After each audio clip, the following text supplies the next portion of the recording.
Assalamualaikum warahmatullah. Malam. Waalaikumsalam. Silakan yang baru login, masuk fisiknya langsung absen ya, sambil nunggu temannya yang lain. Ini yang pertama Teguh Susanti.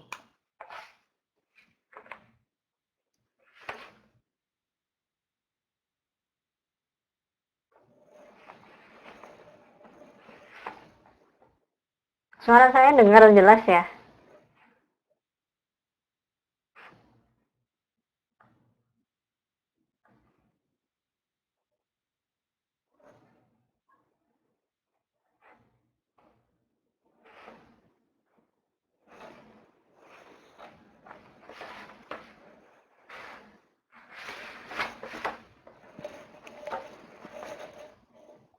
Suara saya dari sana jelas apa ada gangguan?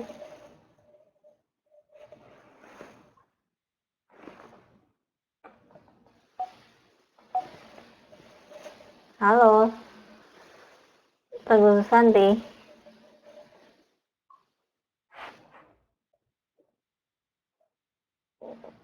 Ini baru satu ya yang online. Oh, ada Min Silotus juga. Saya belum mau absen.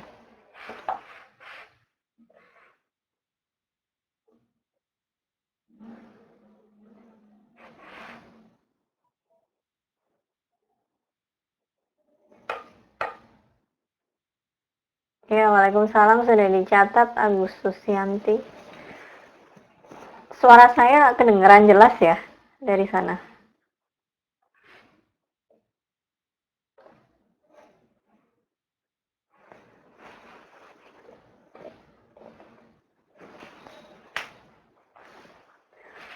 Silakan sambil dibuka modulnya. Melanjutkan yang kemarin kita sampai latihan ya. Halaman yang 63 nomor 4. Ini baru 2 orang ini yang datang. Yang lainnya mana?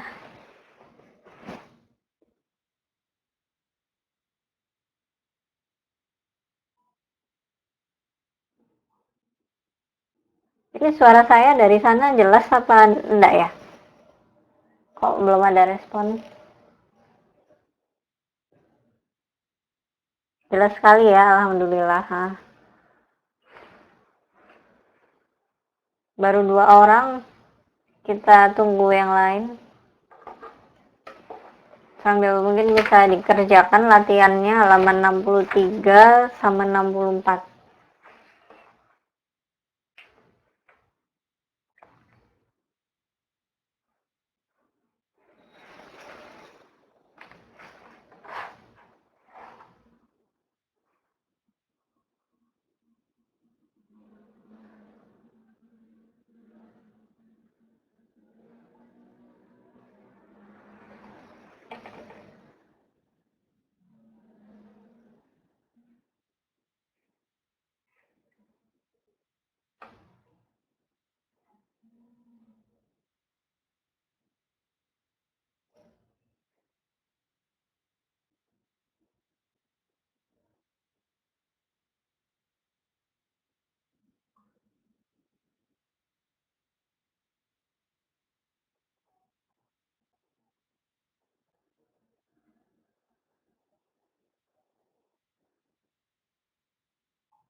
Ini yang masuk tambah satu lagi ada Ayu Mas Ayu.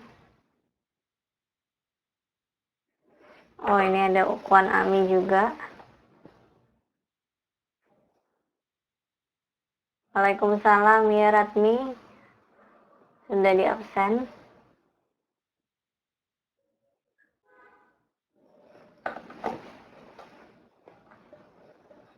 Agustus Yanti sudah.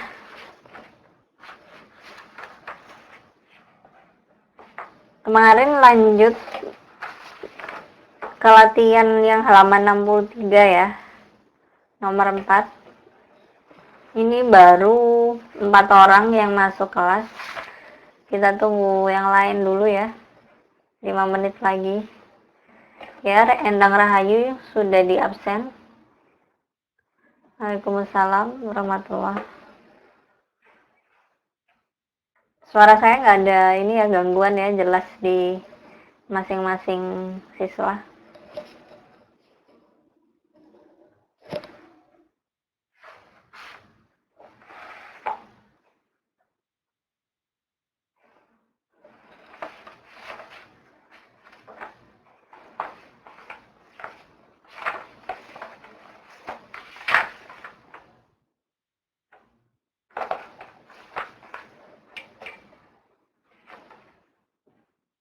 Ini yang lain pada kemana ya, kok masuknya baru sedikit.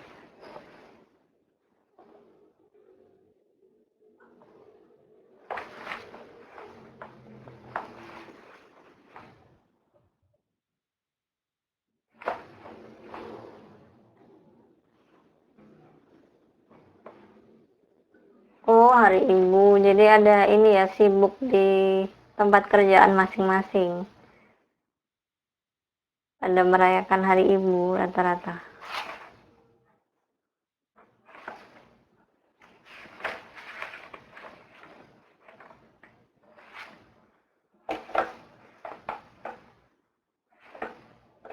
Nah, ini udah mulai ada yang masuk lagi, bertambah. Waalaikumsalam, Riri sudah di absen.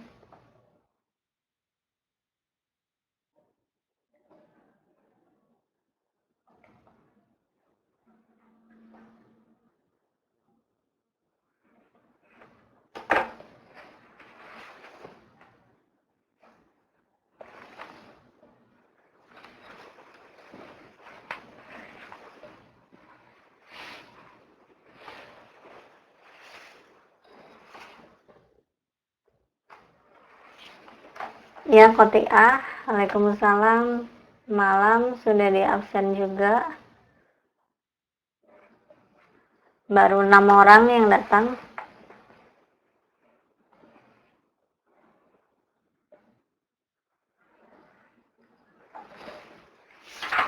Kemarin terakhir kita sampai di halaman 63 ya, yang latihan. Sampai di nomor 4.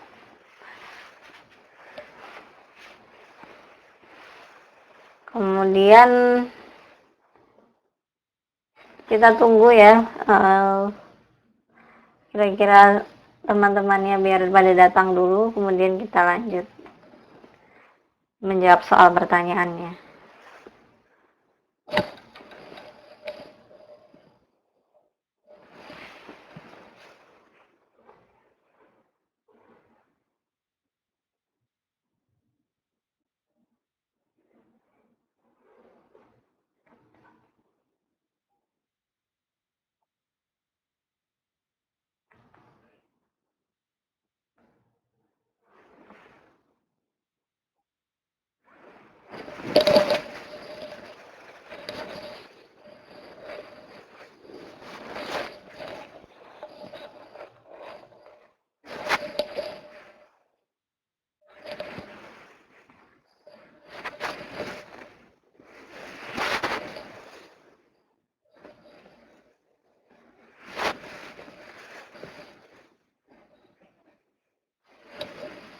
Ini nggak biasanya begitu online kelas langsung pada masuk semua. Ini baru 6 yang tadi.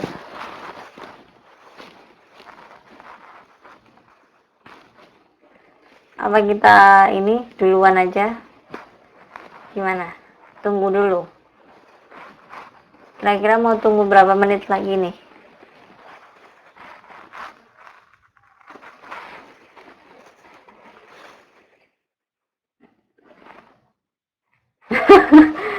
Cuma 6 bikin grup band.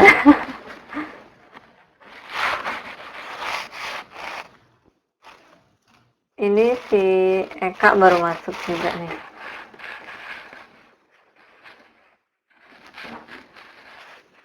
Waalaikumsalam warahmatullahi wabarakatuh.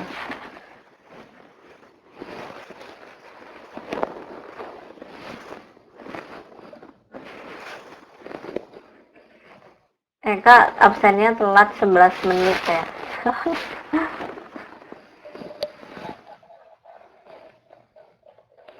Oh, kalau hari ibu itu semua ini majikannya di rumah itu ini ya mesti merayakan ya.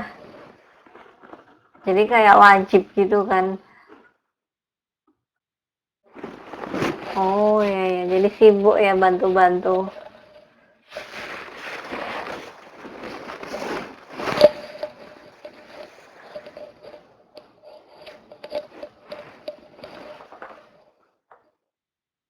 Oh, Mbak Ratmi enak ya, nggak ada ininya, nggak ada majikan.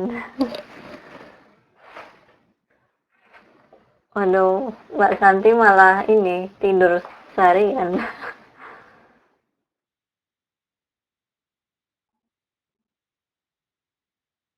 Waalaikumsalam warahmatullahi wabarakatuh. Awin Mu'alifah baru masuk.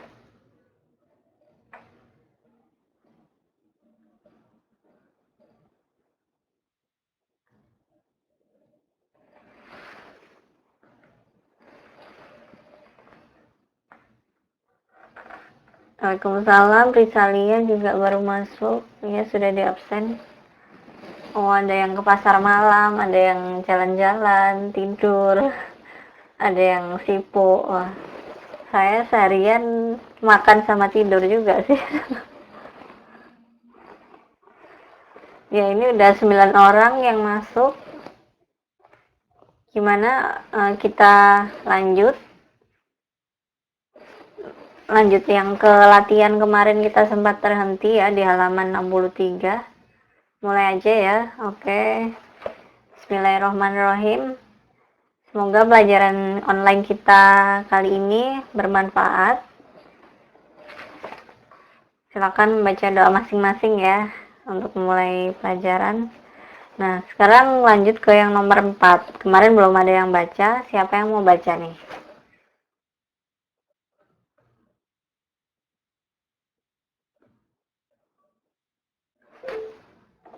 Tankau itu apa, Win? Nggak tahu tankau saya. Oh, kue. Oh iya iya. Yang mau membaca nomor 4 siapa nih?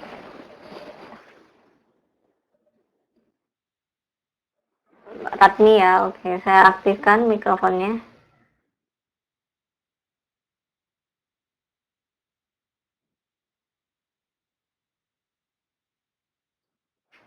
Setelah itu Kotiah ya. Halo, Assalamualaikum. Ya, silakan. Waalaikumsalam warahmatullahi wabarakatuh. Melakukan pengamatan awal secara sekilas mengenai identitas buku dan gambaran umum isinya merupakan jenis metode A. Survei, B. Question, C. Read, D. Recite, E. Review. A. Survei. Jawabannya? Survei. Ya, benar. Terima kasih Ratmi. Selanjutnya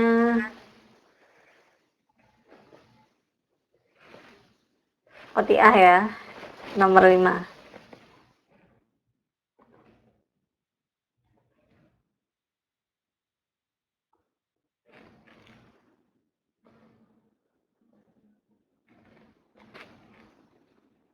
Ya, Kotiah. Silakan.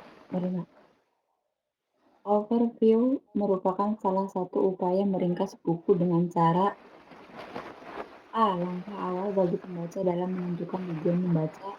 B. Melakukan peninjauan awal secara sekilas mengenai keseluruhan buku untuk melihat garis besar isinya. C. Melakukan tinjauan sekilas dan melanjutkan untuk membacanya. D. Membuat catatan-catatan penting untuk diingat selamanya. E. Menguji diri sendiri mengenai apa yang sudah dibaca.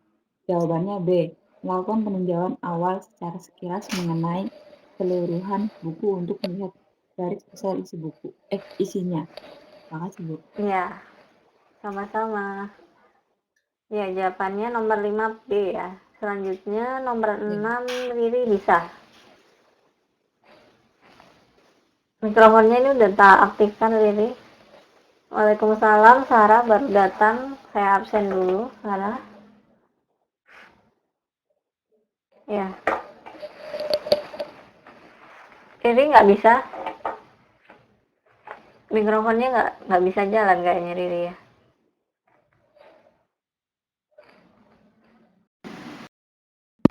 Pengamatan, B. Oh, Analisis, bisa. C. Penelitian, D. List, E. Uraian. Yang E, Bu.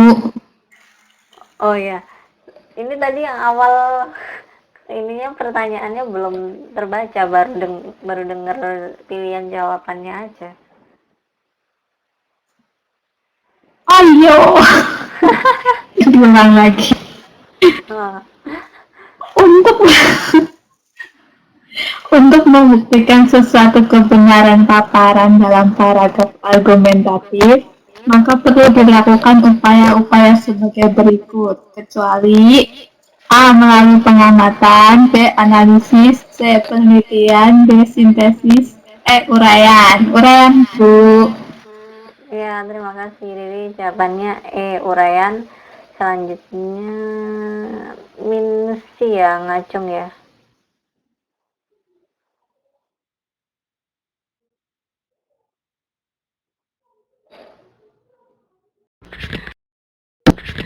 Halo. Ya, silakan isi nomor 7. Halo ya. Halo, Assalamualaikum. Nomor 7 ya, Bu ya? Waalaikumsalam. Iya. Oh, akhir-akhir ini jalan Kebon Jati. Akhir-akhir ini jalan Kebon Jati kembali menjadi semrawut. Lebih dari separuh jalan kendaraan digunakan oleh pedagang kaki lima. Untuk mengatasinya, pemerintah bermaksud memasang pagar pemisah antara jalan kendaraan dengan jalan trotoar. Pemasangan pagar ini terpaksa dilakukan mengingat pelanggaran pedagang kaki lima di lokasi itu telah melewati batas sehingga menimbulkan kemacetan lalu lintas. Pola pengembangan yang dilakukan dalam paragraf di atas adalah sebab akibat. C. Iya, benar. Jawabannya C, sebab akibat nomor 7. Selanjutnya nomor 8 nih. Sarah bisa ya? Sekalian ini belajar membaca, Sarah. Nomor 8 kan pendek ya.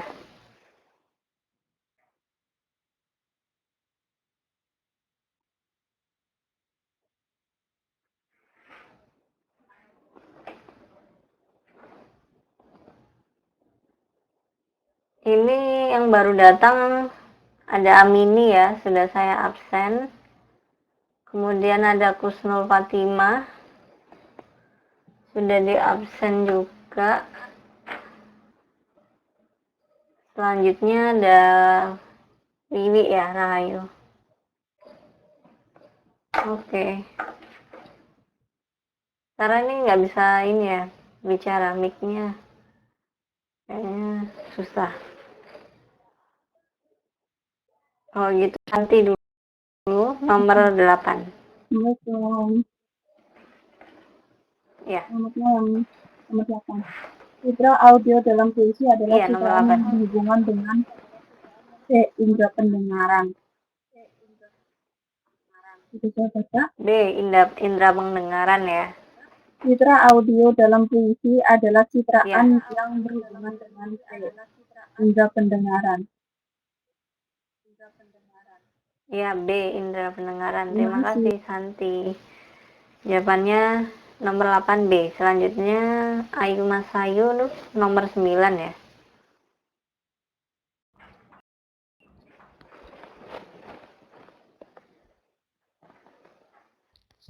Ya, Halo. silakan. Ha-ha.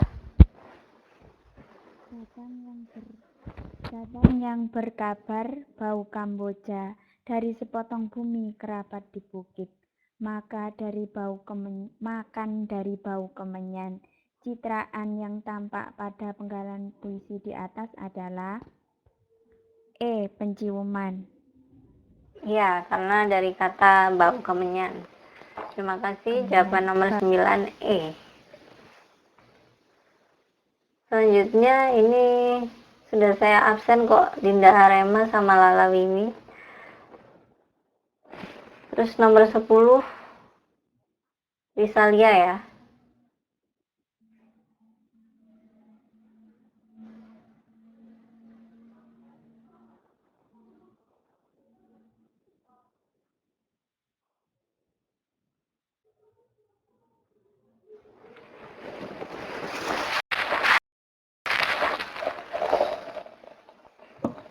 Halo. Iya, halo. Dengar, Bu? Dengar. Engkau ini pun tidak setia, tambahan khianat, dengki, iri hati, melihat orang mendapat kesenangan. Jawab Sultan penjijin alam dengan berbisik pula karena takut kedengaran kepada yang punya rumah. Penggambaran watak dalam penggalan cerita di atas dilakukan dengan cara cara berpikir tokoh. Ya, jadi dari kata yang mana? Cara berpikir tokoh. Bu. Maksudnya dari pertanyaannya?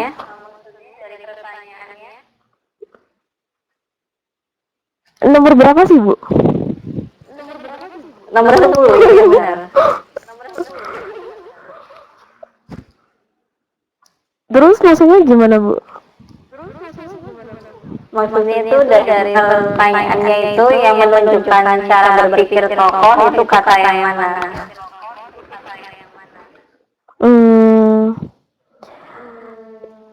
Itu tidak setia, tambahan khianat, dengki, iri hati. Kalau melihat orang lain mendapat kesenangan. Ya. Terima kasih Risalia. Nomor 10E ya. Jadi Risalia mikrofonnya suaranya double, nggak tahu kenapa ya. Selanjutnya yang bagian 2 nomor 1. Siapa yang mau menjawab? Halaman 64 ya.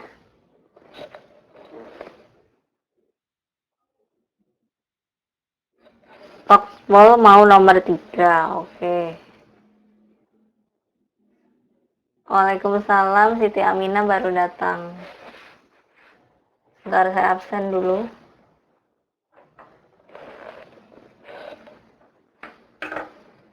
Kalau gitu Ratmi ya, nomor 1.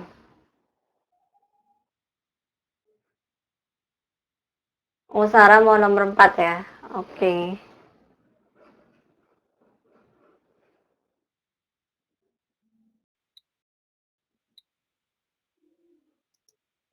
Halo. Iya. Tuliskan langkah-langkah membaca buku dengan menggunakan metode SQ3R. Metode SQ3R menggambarkan langkah-langkah membaca buku seperti survei, question, read, recite, dan review. Iya, benar. Survey, question, read, recite, dan review. Itu tahu kan ya artinya masing-masing karena itu istilah bahasa Inggris. Survei itu melakukan pengamatan. Question itu bertanya, read itu membaca, recite mengendapkan atau mengingat kembali, dan review seperti apa ya, melihat ulang, membaca ulang atau melihat ulang. Oke, benar. Selanjutnya nomor 2 Min Silotus lagi.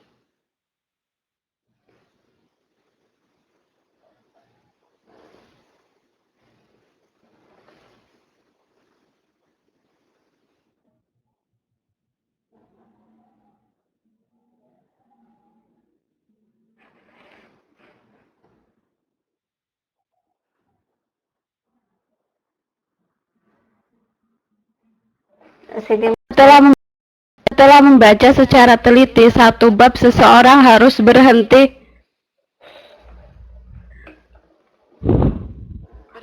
sejenak untuk membaca ringkasan atau catatan penting mengenai apa yang dibacanya. ya, jadi arti dari summarize itu untuk meringkas ya. Jadi meringkas dengan catatan-catatan penting dari apa yang sudah dibaca itu tadi. Terima kasih Minsi. Selanjutnya nomor 3 Eka ya.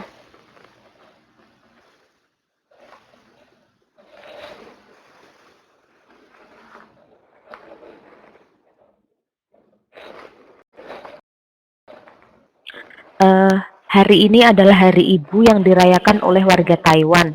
Hari ini banyak kita dapati orang-orang yang membagi-bagikan bunga di jalan-jalan atau di pasar-pasar. Karena Hari Ibu, juga banyak restoran-restoran yang laris manis, bahkan harus antri di depan restoran. Toko-toko kue pun tak kalah kebanjiran pesanan kue untuk para ibu. Terima kasih, Bu. Itu bukannya deduktif ya? Hah, induktif, Karena Bu? yang dijelaskan pertama kan Hari Ibu. Pertama jelaskan kan hari ibunya dulu ya, terus habis Induktif, itu kan induktif menjabar. Yang itu dulu, Bu. Induktif kan kalimat utamanya. Oh iya, Bu ya. Kebalik. Oh, iya. Kalau induktif kalimat utamanya di belakang. Oh iya. Yang akhir. Salah lihat, Bu, tadi, Bu. Udah dipindah aja, Bu, itu, Bu, kalimat pertamanya. Bikin lagi. Nggak mau, Bu. Capek. Yaudah, itu tadi yang dibacakan Eka itu contoh dari pengembangan deduktif ya. Kalau induktif itu seharusnya kalimat utama ada di akhir. Selanjutnya nomor 4 Risalia atau Sarah. Kita ke Sarah dulu ya, karena Sarah udah ngacung duluan tadi. Minta nomor 4.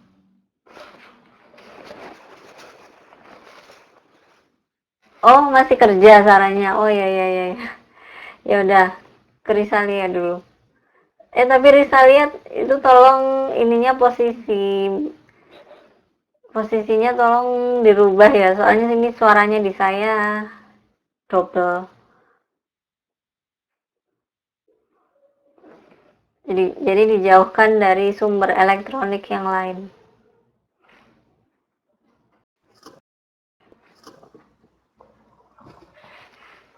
Halo. Ya, silakan. Double nggak, Bu? Masih double. Masa sih, Bu? Padahal udah manjat. Kapan lu, Bu? Ya udah, nggak apa, dilanjutkan aja. Tuliskan 6 citraan puisi yang kamu ketahui.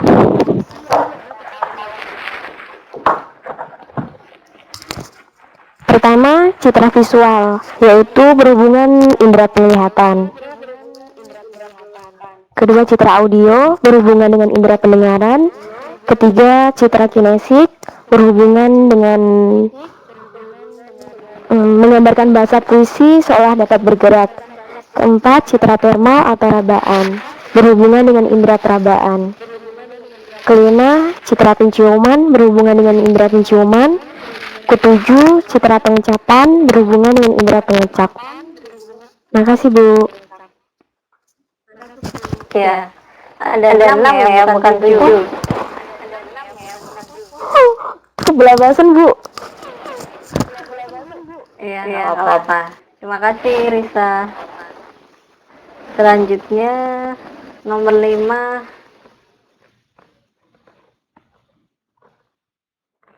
Kotiah ya. Mentes itu apa ya? Awin istilahnya ini saya nggak ngerti.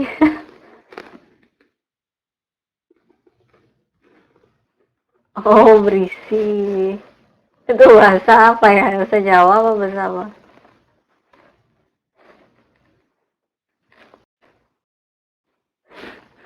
Oh, bahasa Jawa.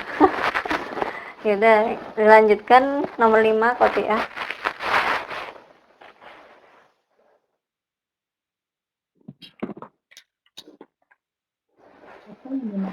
tema. Tema adalah ide sebuah cerita. Tema juga merupakan hasil perwujudan dari pengamatan pengarang terhadap kehidupan yang dinyatakan dalam seluruh unsur cerita. Terima kasih, Bu. Ya, terima kasih juga Kotika. Ya, alhamdulillah kita udah selesai bagian latihan halaman 64. Selanjutnya kita lanjut ke modul 6 tentang kesehatan. Ya, jadi di sini di modul 6 kita akan membahas bagian A. Yang pertama, menyimpulkan isi informasi melalui tuturan langsung. Jadi di sini indikatornya mencatat pokok-pokok isi informasi yang disampaikan melalui tuturan langsung. Kedua, menyimpulkan isi informasi dengan urutan yang runtut dan mudah dipahami.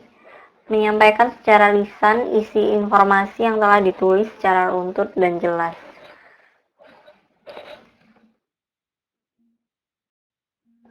Selanjutnya kita menuju ke bacaan mewaspadai obat palsu di sekitar kita.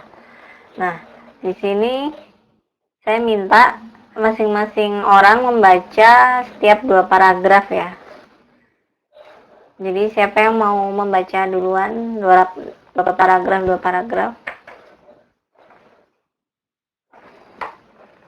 Ratmi maju dulu, oke.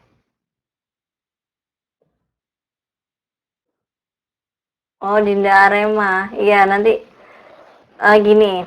Jadi nanti saya kasih kesempatan ini 2 paragraf yang itu namanya sebagai latihan untuk membaca ya, terutama yang bacaannya kurang lancar. Selanjutnya nanti di akhir, yang terakhir nanti yang Dinda Arema ini saya minta membaca mulai dari awal sampai akhir. Jadi Dinda karena suaranya yang kayak presenter ya.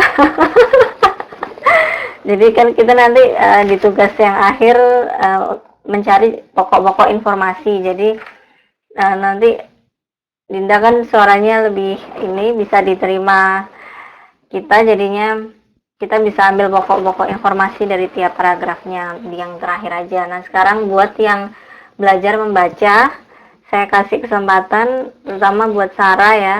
Ini 2 paragraf. Yang pertama ini dulu ya, Ratmi dulu. Ya, silakan. Mewaspadai obat palsu di sekitar kita. Menebus resepnya di toko obat saja habis di apotek mahal. Tutur Siti, 26 tahun, pada suaminya setiap kali berobat dan mendapat resep dari dokter. Siti hanyalah satu dari puluhan juta rakyat Indonesia yang berharap bisa hidup sehat. Namun, di balik harapan dan biaya besar yang dikeluarkannya untuk meningkatkan derajat kesehatan, rakyat Indonesia masih diharapkan pada ancaman obat palsu yang berbahaya. Rendahnya pemahaman dan pengetahuan masyarakat terhadap obat-obat palsu juga menjadi salah satu pemicu tumbuh suburnya peredaran obat palsu di negeri ini. Apalagi, membedakan obat palsu dan asli bukanlah soal yang mudah. Perlu 20 tahun untuk bisa membedakannya, ujar Ketua Yayasan Pemberdayaan Kesehatan Konsumen Indonesia atau YPKKI, Dr. Marius Wijajarta. Ya, terima kasih. Ratmi, selanjutnya ini Kotia ngacung lagi, nanti Kotia terakhir ya. Yang kasih kesempatan yang belum ngomong ini Amini ya.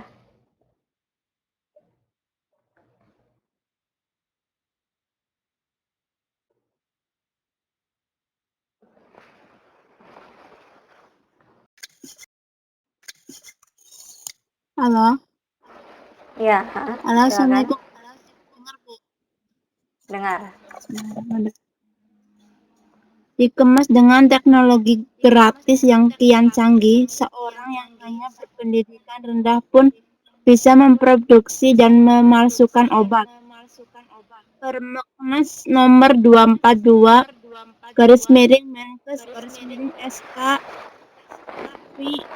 tahun 5 itu. 1990 /5. Jadi 5 Romawi itu namanya. 5 garis garis miring 1990. menyatakan obat palsu adalah obat yang diproduksi oleh pihak yang tidak berhak berdasarkan peraturan perundang-undangan, obat yang tidak terdaftar, dan obat kadar zat khasiatnya menyimpang lebih dari 20% di bawah batas kadar yang ditetapkan. Banyak cara dilakukan jaringan produsen dan pengedar obat-obatan palsu. Modus yang digunakan para kriminal itu adalah dengan mengumpulkan obat kadaluarsa, lalu mengganti label yang baru dengan memperpanjang masa waktu pemberlakuan obat. Menurut YPKKI, jumlah peredaran sampah obat yang dijual kembali itu sebenarnya tak terlalu besar. Ya, terima kasih Amini. Selanjutnya siapa ini ya? Minzi ya, ngacung lagi tadi.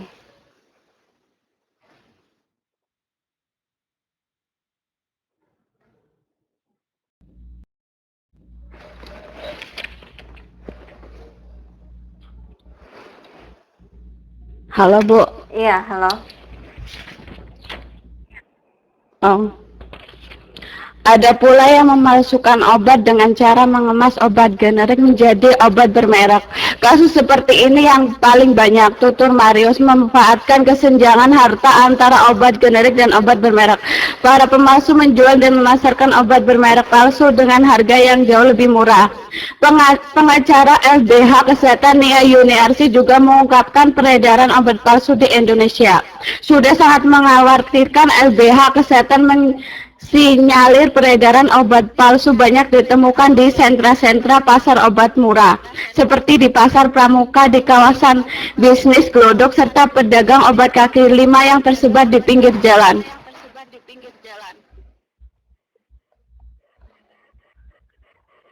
Ya, di pinggir jalan raya ya, rayanya kurang.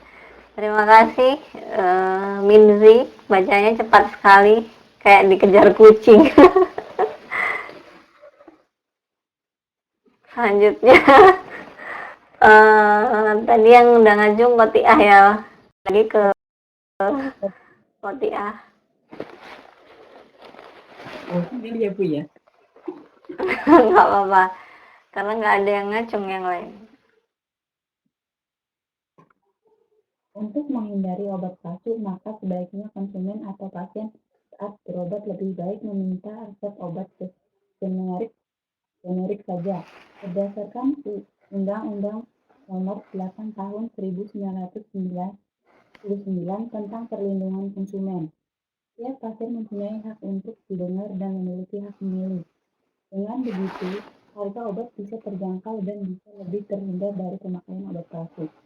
Menurut IPMG dan YPKKI, obat-obatan yang paling banyak dipalsukan adalah obat yang paling laku dan banyak dikonsumsi masyarakat, seperti antibiotik. Selain itu, obat yang banyak dipalsukan adalah obat yang biasa dikonsumsi penderita penyakit tertentu secara terus-menerus, seperti obat kencing manis, darah tinggi, dan sebagainya. Terima kasih, Bu. Iya, sama-sama. Selanjutnya saya pilih lagi ya. Sampai mana, Bu? Sampai bahkan. Oh, ini nggak nyimak. Bahkan. Nggak nyimak. Bahkan ya? Iya. Bahkan obat-obatan? Oh, berapa benar. paragraf, Bu? Dua paragraf. Bahkan Sampai resep obat-obatan untuk dokter. penanganan penyakit yang terus.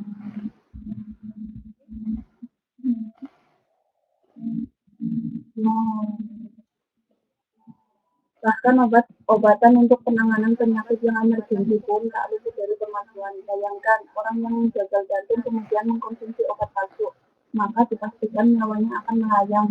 Inggris Marius. Nah, Agar terhindar dan tak sampai membeli obat palsu, sebaiknya Anda memperhatikan tips yang diberikan BPOM. Pertama, perhatikan nomor registrasi sebagai tanda sudah mendapat izin untuk dijual di Indonesia. Kedua, apabila membeli obat dengan resep dokter, perhatikan apakah merek obat sudah sesuai dengan resep dokter. Terima kasih. Iya, sama-sama. Selanjutnya ke ini ya, Ayu Mas Ayu ya.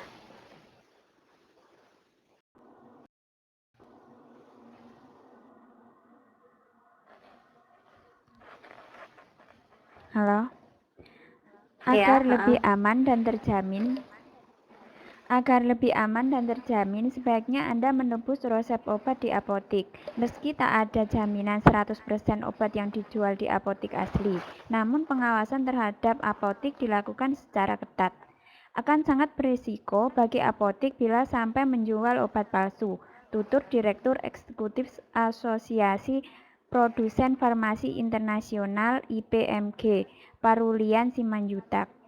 Terobosan yang dilakukan Departemen Kesehatan RI lewat Permenkes nomor 284/Menkes/per 3/2007 tertanggal 8 Maret 2007 tentang apotik rakyat sebenarnya bisa menjadi salah satu solusi. Menurut Menkes Fadila Supari, apotik rakyat bertujuan untuk melindungi masyarakat dari penggunaan obat-obat palsu, obat kadaluarsa, dan obat-obat yang tak jelas asal-usulnya. Terima kasih.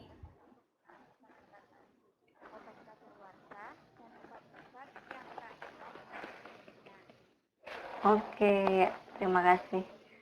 Sama-sama. Selanjutnya Risalia ya. Ini Risalia ini sebenarnya suaranya mirip banget sama Remal. Halo Bu. Iya, halo. Yang mana Bu?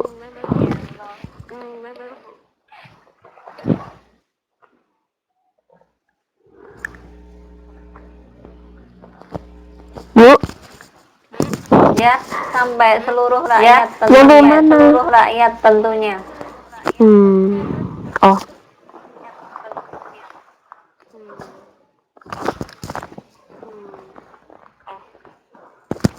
Seluruh rakyat tentunya berharap program apotek rakyat tak hanya jadi macam kertas belaka, namun benar-benar bisa dijalankan secara baik dan maksimal. Hal lainnya yang perlu diperhatikan konsumen saat membeli obat adalah memeriksa kualitas kemasan dan kualitas fisik produk obat tersebut. Jika kemasannya sudah rusak dan lusuh, sebaiknya konsumen berani untuk menolak dan meminta kemasan obat yang masih baik dan utuh. Selain itu, periksalah nama dan alamat produsen. Apakah tercantum dengan jelas?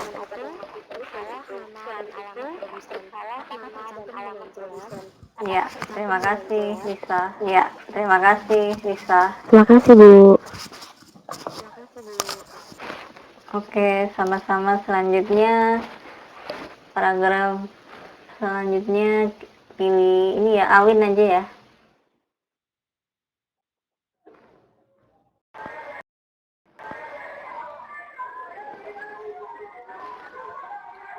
Halo, Assalamualaikum.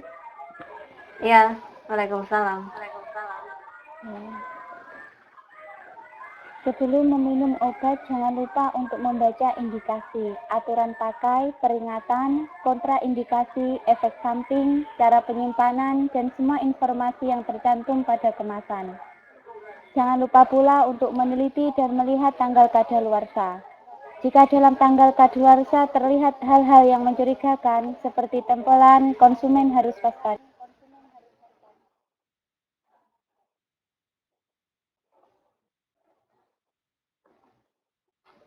Halo, kok berhenti?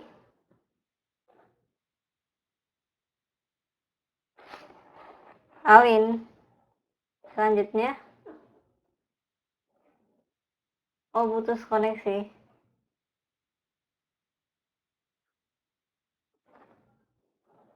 Kalau gitu dilanjutin Eka aja deh. Sampai mana tadi Bu? Satu paragraf aja Eka. Sampai apabila ragu. Satu paragraf aja ya. dengan obat yang Anda beli, beranilah untuk melapor kepada BPOM. Sebab lembaga itu sudah menyediakan unit pelayanan pengaduan konsumen atau ULPK. Badan POM untuk warga Jabodetabek bisa menghubungi nomor telepon 021426 3333. Selain itu, jangan mudah tergiur dan terjebak dengan perbedaan harga obat yang begitu murah. Terima kasih, Bu. Iya, sama-sama. Tadi tiganya kurang satu loh, cuma nyebutin 333, harusnya 3333.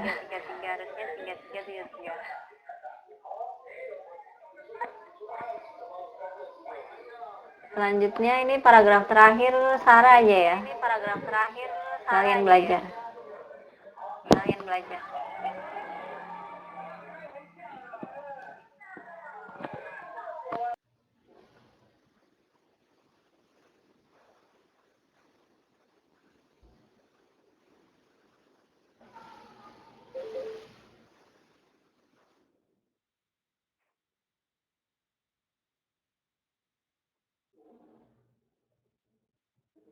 Bentar, saya cari dulu nih. Sarah. Loh, Sarah kok nggak ada? Kemana nih dia?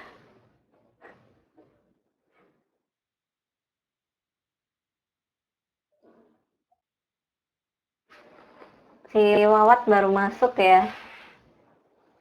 Ini ada Suti Rahmawati juga.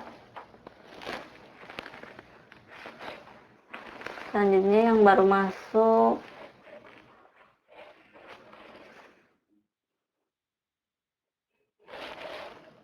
Wawat, Suti Rahmawati udah ya.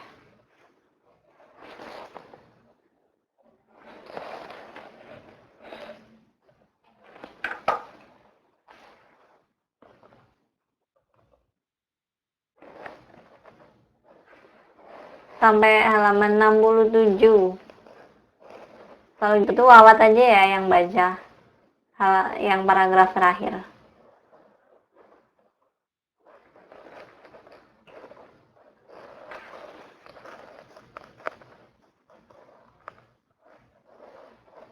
Halo Wawat.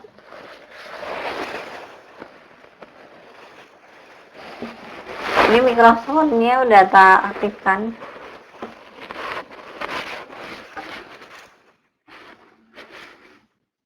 Nggak bisa nih ya. Udah bisa. Ya, sudah ada. Halaman 67 yang ketika lembaga berwenang itu.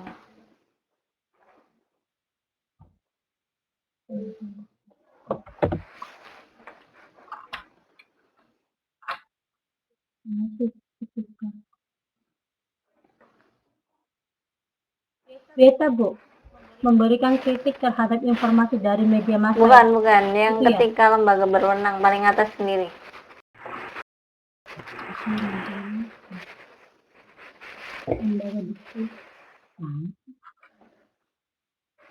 Ketika lembaga berwenang. Ada. Iya. Ketika lembaga berwenang belum bertindak maksimal untuk meredam peredaran obat-obatan palsu, maka konsumenlah yang harus kritis dan lebih waspada. Saatnya konsumen bangkit dan berdaya sehingga kita terhindar dari obat-obatan palsu. Dikutip dari HU Republik K Jumat 29 Juni 2007. Iya, terima kasih Wawat. Ya, jadi tadi perjanjiannya Dinda Arema yang akan membaca seluruh bacaan ya. Jadi yang akan memudahkan teman-teman untuk merangkum dari setiap teks bacaan ini. Ya, sekarang Dinda Arema siap-siap untuk membaca keseluruhannya. Jadi di tugas halaman 67 nanti masing-masing membuat catatan tentang pokok-pokok isi informasi yang disampaikan dalam mewaspadai obat palsu di sekitar kita ini ya. Jadi nanti siapa yang sudah selesai duluan bisa mengacungkan tangan Tentang rangkumannya itu silakan dibacakan.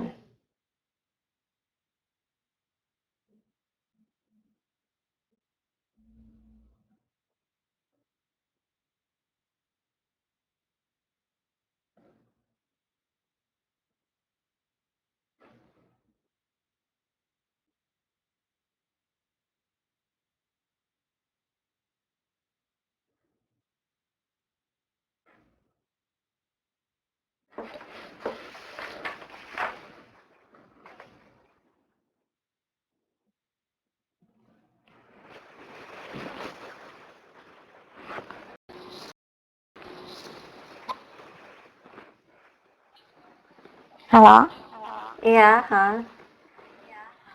ini Sudah, dimulai silakan. baca dari tadi, Iya, diulang ya Bu? Iya. Jadi supaya teman-temannya mudah untuk memahami. Nggak apa-apa kan, Ah, Dinda, membaca semua? iya Bu, Terima kasih. Ya, mewaspadai, silakan. mewaspadai obat palsu di sekitar kita. Menebus resepnya di toko obat saja, habis di apotek mahal. Tutur Siti 26 tahun, pada suaminya setiap kali berobat dan mendapat resep dari dokter. Siti hanyalah satu dari puluhan juta rakyat Indonesia yang berharap bisa hidup sehat. Namun, di balik harapan dan biaya besar yang dikeluarkannya untuk meninggalkan derajat kesehatan, rakyat Indonesia masih dihadapkan pada ancaman obat palsu yang berbahaya. Rendahnya pemahaman dan pengetahuan masyarakat terhadap obat-obatan palsu juga menjadi salah satu pemicu tumbuh subur peredaran obat palsu di negeri ini. Apalagi membedakan obat palsu dan asli bukanlah soal yang mudah. Perlu 20 tahun untuk bisa membedakannya, ujar Ketua Yayasan Pemberdayaan Kesehatan Konsumen Indonesia YPKKI, Dr. Andes Marsius Widijakar.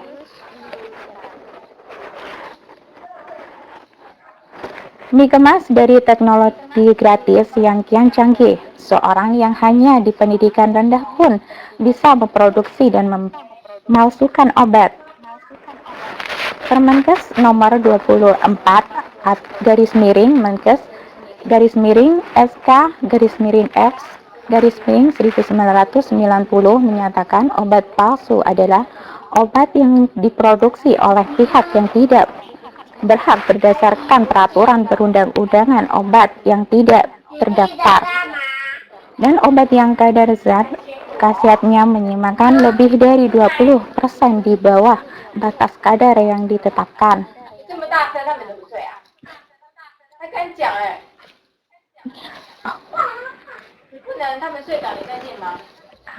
Oh, maaf Bu, masih dipanggil ya. Suaranya kok double ya, Dinda? Oh iya, maaf Bu, masih ada kerjaan, masih dipanggil, tidak bisa Oh ya udah, melanjutkan. nggak apa-apa, Uh, Iya. Oke, kalau gitu kita ini aja deh, karena si Dindanya nih sibuk. Kita langsung ke ini aja, jawab pertanyaan aja ya di tugasnya.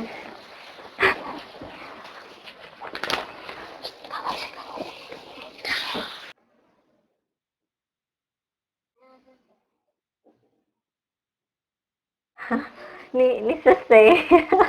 Dia kayaknya itu anak bosnya. Ya ampun, lucu banget.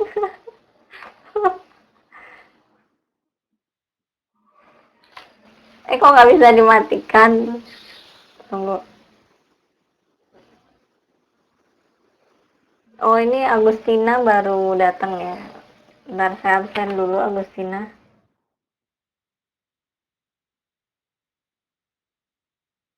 Waalaikumsalam ya. Susah ya masuknya Agustina.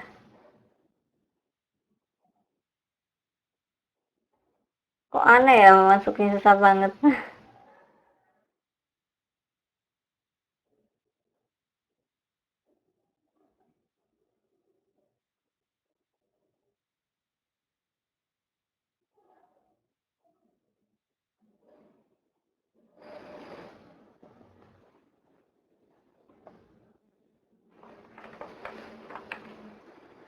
Ini uswatun hasanah sama atun nggak ada ya?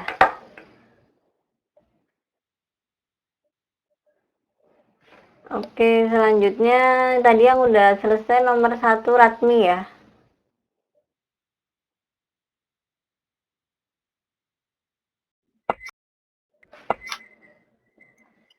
Saya jawab nomor 1 aja ya, Bu. Oke, ya nomor 1 aja. Pokok-pokok informasi yang disampaikan dalam teks antara lain: 1. Mahalnya menebus obat di apotek. 2. Pemicu peredaran obat palsu yaitu karena rendahnya pengetahuan dan pemahaman masyarakat terhadap obat-obatan. 3. Modus yang biasa digunakan para kriminal untuk menjaring produsen dan pengedar obat-obatan adalah dengan mengumpulkan obat-obat yang sudah kadaluarsa. Dah, Bu. Ya.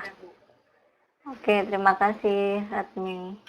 Ada teman-teman lain yang mau menambahkan dari yang sudah disebutkan Ratmi tadi? Mungkin ada teman-teman yang punya jawaban lain tambahan. Kak.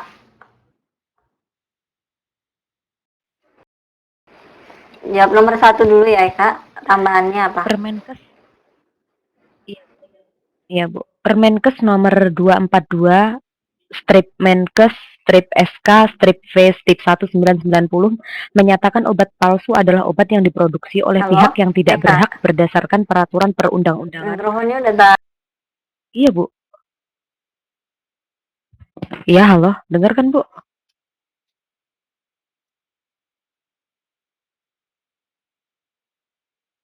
Halo?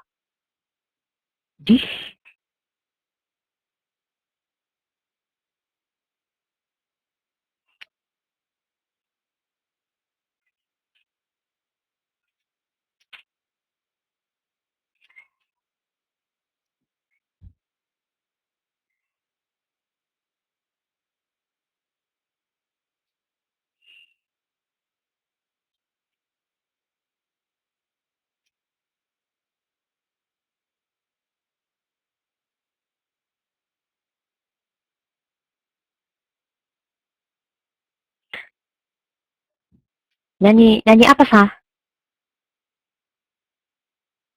Oplosan ya, Sah?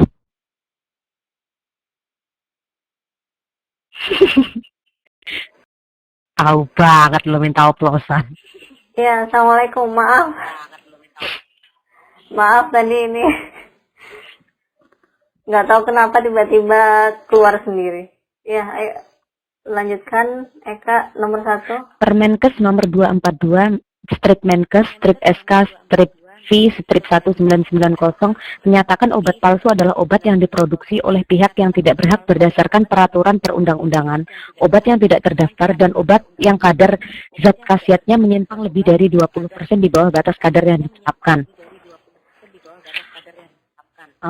LBH Kesehatan mensinyalir peredaran obat palsu banyak ditemukan di sentra-sentra pasar obat murah seperti di Pasar Pramuka, di kawasan bisnis Glodok, serta pedagang obat kaki lima yang tersebar di pinggir jalan raya.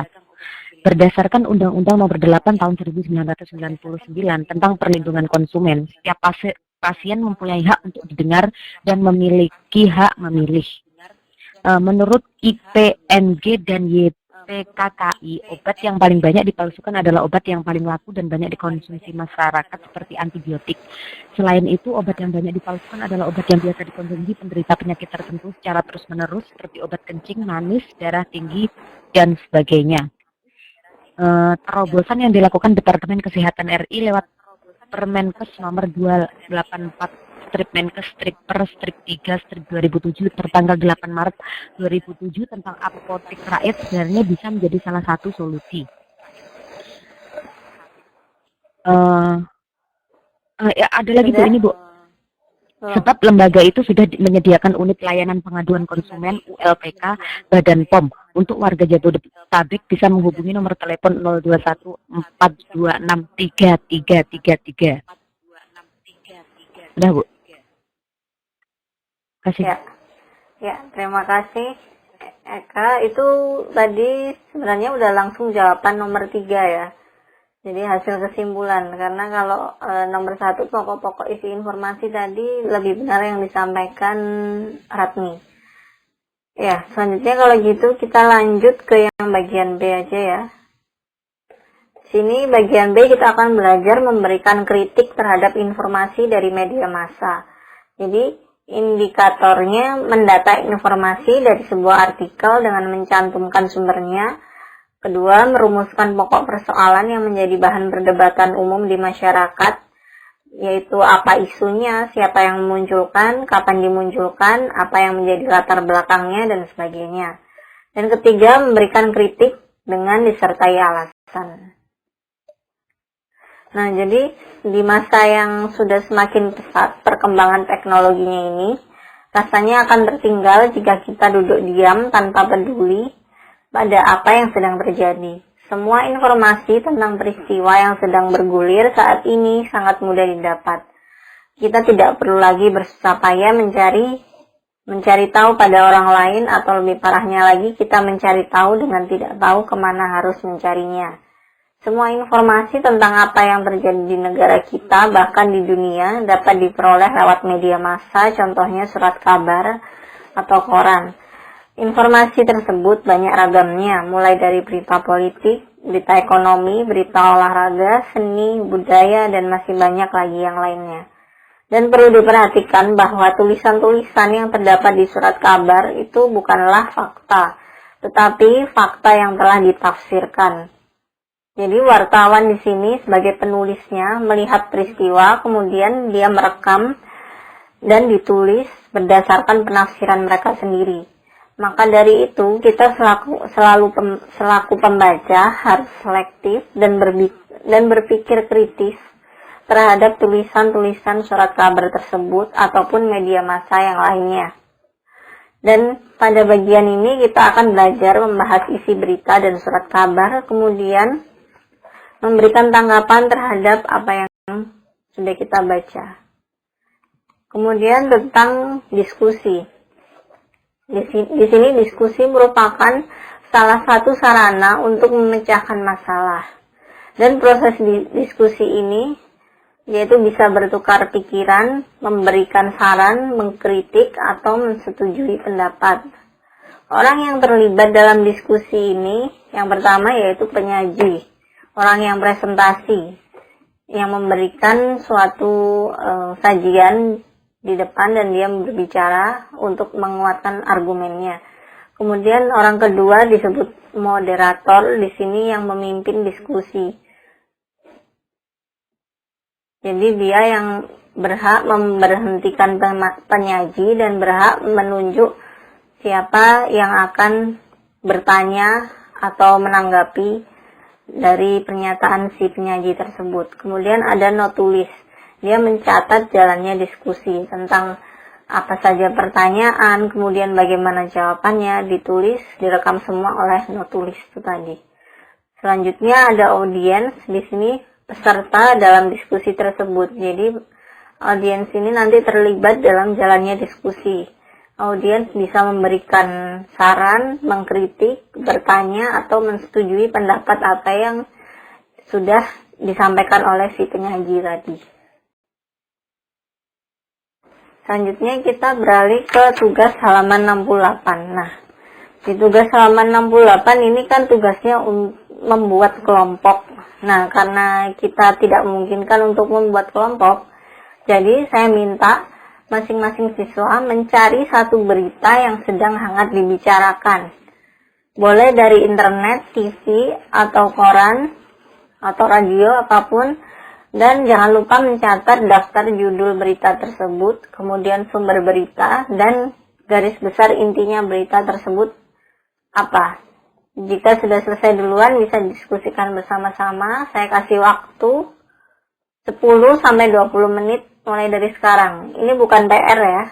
Jadi kira-kira waktunya kita ini sampai 22.30 ya, kira-kira 25 menit lagi.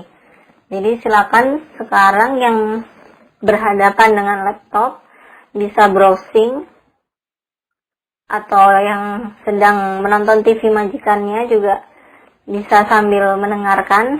Nah, terus kemudian catat garis besar inti berita tersebut. Jangan lupa judul dan sumber beritanya juga ditulis. Silakan yang sudah selesai duluan bisa mengacung. Ya, saya beri kesempatan sekarang.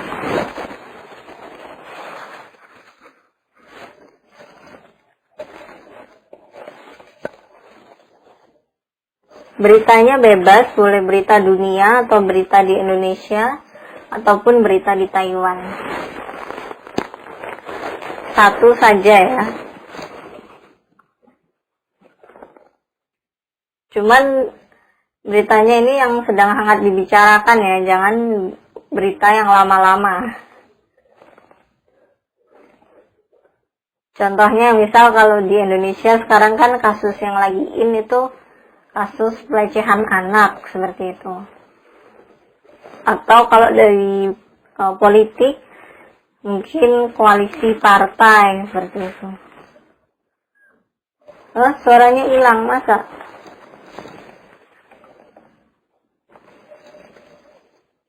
Masih hilang suaranya? Suara saya jelas, terdengar jelas?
Oke, Eka sudah duluan ya.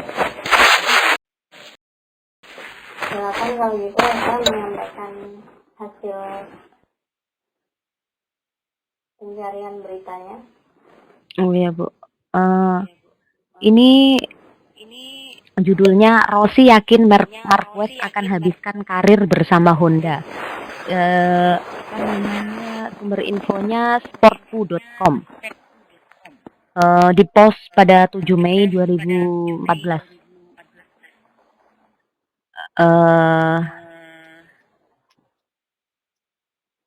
Bentar Bu.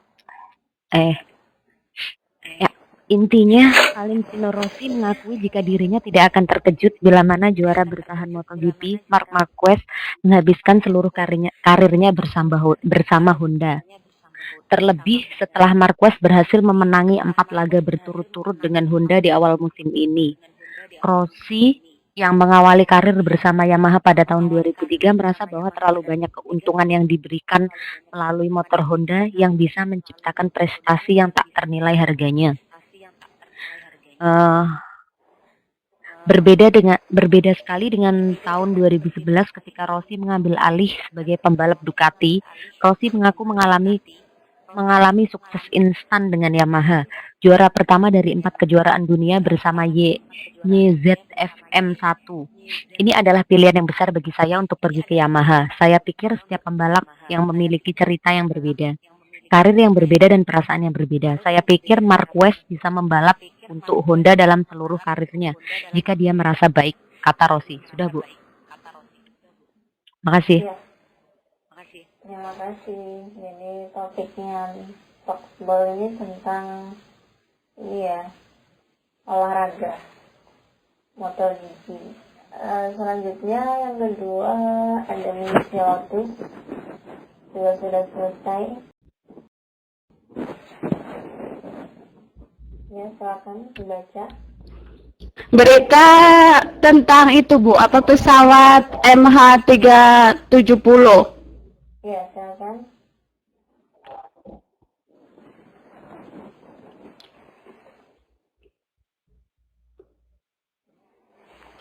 Sumbernya BBC Indonesia. Tanggal 25 Maret 2014. Berita yang ditunggu-tunggu oleh warga Malaysia selama 17 hari terakhir datang sekitar pukul 10 malam waktu setempat. Tetapi bukan berita ini yang mereka harapkan sebelumnya. Mereka mengatakan selalu berdoa dan berharap agar seluruh penumpang dan awak pesawat Malaysia Airlines dengan nomor penerbangan MH370 selamat di manapun mereka ditemukan. Namun berita yang mereka saksikan di layar televisi atau mereka baca di portal berita pada Senin malam 24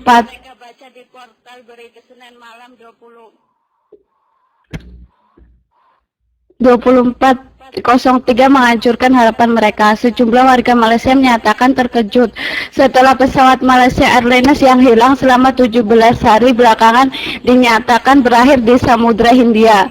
Tidak lama setelah Perdana Menteri Malaysia Najib Razak mengatakan bahwa berdasarkan kesimpulan analisis data satelit bahwa pesawat MH370 berakhir di Samudra Hindia Selatan. Para warga Malaysia yang berkumpul di tempat-tempat keramaian tampak sedih. Saya merasa terkejut dan saya tak jangka mengira kapal terbang hilang selama 17 hari. Saya jangka hanya 2 atau 3 hari saja. Sekarang rakyat Malaysia terkejut karena Malaysia Airlines, rakyat Malaysia sungguh terkejut, tutur Kamarudin bin Ahmad. Kamarudin adalah seorang anggota kepolisian Malaysia yang bertugas di pusat keramaian Bukit Bintang, Kuala Lumpur. 1000 pertanyaan. Saya merasa sedih sebab tiba-tiba semua sudah tak ada. Saya simpati pada keluarga yang berada di pesawat. Saya pun sedih dengan berita ini, kata Rusman yang saya temui di kawasan Raja Chulan, Kuala Lumpur. Di lokasi wisata Peramle, tidak jauh dari Menara Kembar Petronas, saya bertemu dengan Roy, petugas parkir.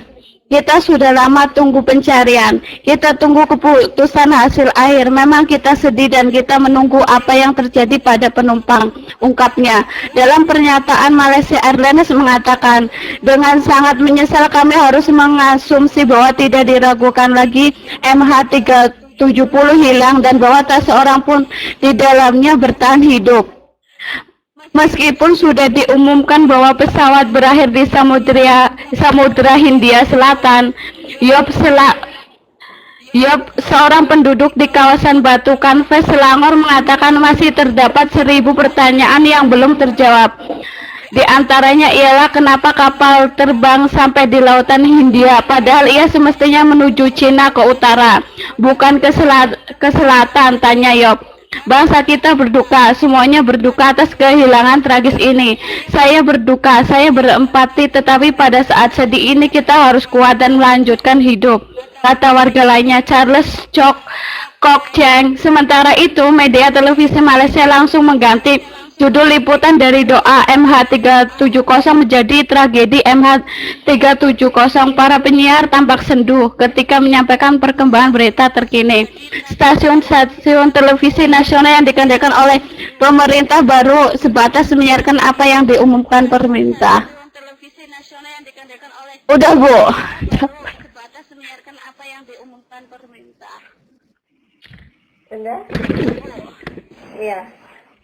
Jadi Minsi, ini tadi tuh kamu membaca berita artikel secara mentah, bukan membaca garis besar yang kamu simpulkan sendiri gitu. Dan ada bacaan yang kamu kurang benar, contohnya airlines. Kamu bacanya itu airlines ya. Yang benar tuh airlines gitu. Nah, jadi ini tuh sebenarnya hanya garis besar aja dan cukup singkat, tidak perlu dibaca semua artikel intinya, maksudnya semua artikel mentahnya itu seperti apa, itu kurang tepat seperti itu. Dan sebenarnya beritanya yang dibaca Minsi itu bukan berita yang sedang menghangat dibicarakan sekarang, karena itu berita sudah termasuk yang lalu seperti itu. Ya, selanjutnya saya kasih kesempatan ke Riri ya, nomor 3. Jadi ini nanti 12 menit lagi kita akan selesai, nggak apa-apa, jangan khawatir, nanti kita lanjutkan di pertemuan selanjutnya. Yang belum kebagian dan yang sudah mengerjakan, nanti kita bisa lanjutkan di pertemuan selanjutnya minggu depan ya, insya Allah. Sekarang diselesaikan pendidikannya sampai 10:30 ya. Assalamualaikum. Ya, udah dengar. Jadi topiknya Muslim di India. Cuman berisik. Sumbernya dari Dapatul Malcolm, kontributornya Saiful Tahrir. Puluhan Muslim tewas dibunuh usai memberikan suara pada pemilu di India. Warga Muslim di Assam, India tewas dibunuh setelah memberikan suara pada pemilihan umum yang di wilayah tersebut. Sebanyak 40 Muslim tewas dibunuh oleh puluhan dari komunitas etnis Bodo yang mana dikarenakan pemilu.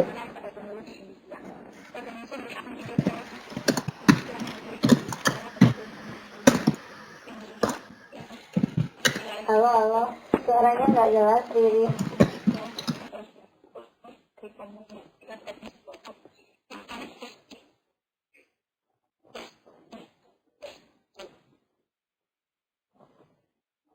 Halo, suaranya nggak jelas sama sekali. Saya nggak dengar sama sekali suaranya.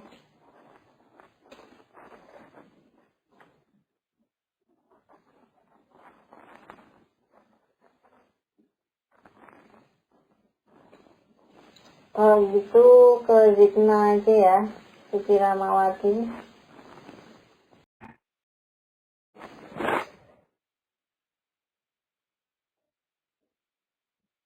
Ya, silakan Siti.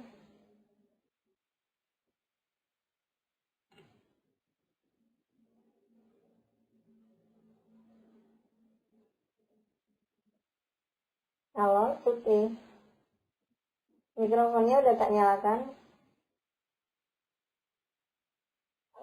Iya, sudah dengar yuk. Assalamualaikum. Waalaikumsalam. Kedengaran nggak, Bu? Iya, sudah dengar jelas. Beritanya tentang politik. Pensiun tahun ini SBY pamitan dengan pemimpin ASEAN. Sebenarnya liputan 6.com 11 Mei 2014 20. Aku. Ya, inti beritanya silakan dibacakan. Ini adalah tahun terakhir Presiden Susilo Bambang Yudhoyono mengakhiri KTT ASEAN, Perhimpunan Bangsa-Bangsa se-Asia Tenggara. SBY pun menyempatkan diri untuk berpamitan dan meminta maaf pada para pemimpin ASEAN itu sebelum masa jabatannya berakhir pada Oktober 2014 nanti. Terima kasih atas seluruh apresiasi yang disampaikan kepada saya. Ini akan menjadi kehadiran saya yang terakhir dalam 10 tahun terakhir. Belajar banyak dari rekan-rekan. Kata SBY dalam sidang pleno KTT ASEAN di Myanmar Minggu 11/5/2014. Pertemuan puncak KTT ASEAN ke-25 akan digelar pada November 2014. 1 bulan sudah berakhirnya masa jabatan SBY. Pada kesempatan ini, Ketua Umum Partai Demokrat itu juga menyebutkan ada hal-hal yang tak berkenan selama 10 tahun belakangan ini. Bagi SBY, ASEAN adalah komunitas yang paling baik dan peduli satu sama lain. Seperti organisasi-organisasi internasional lainnya di ASEAN, budaya Asia Tenggara yang kuat mengikat seluruh anggotanya. Ini adalah kaidah dari ASEAN sendiri. Tak cuma itu, dia ASEAN juga mampu selalu mendorong diplomasi untuk menghindari penggunaan sanksi militer atas konflik strategi antar negara anggota. Seperti yang sedang raya antara Kamboja dan Thailand beberapa waktu selesai dengan dialog. Kita ASEAN selalu menemukan cara untuk mencari penyelesaian kasus ini. Negara ASEAN menghadiri acara ini, mereka diantaranya Sultan Brunei Hassanal Bolkiah, Perdana Menteri PM Kamboja, PM Laos Tongsin Samapong, PM Malaysia Najib Razak. Selain itu ada pula PM Singapura Hsien Loong, PM Vietnam Nguyen Tan Phuong, Presiden Filipina Benigno Aquino III, dan Wakil Perdana Menteri Thailand Somset Espanjana. Terima kasih Suci Rahmawati. Tapi dalam penyampaian garis besar itu sebenarnya tidak perlu dibacakan penuturan langsungnya ya. Jadi cerita langsung seperti SBY mengatakan terima kasih ini. Nah, itu biasanya yang dalam tanda petiknya itu kan artikel asli. Nah, kita kalau dalam ini menulis garis besarnya tidak perlu menyantumkan itu. Ya, selanjutnya ke Ratmi ya, yang udah selesai.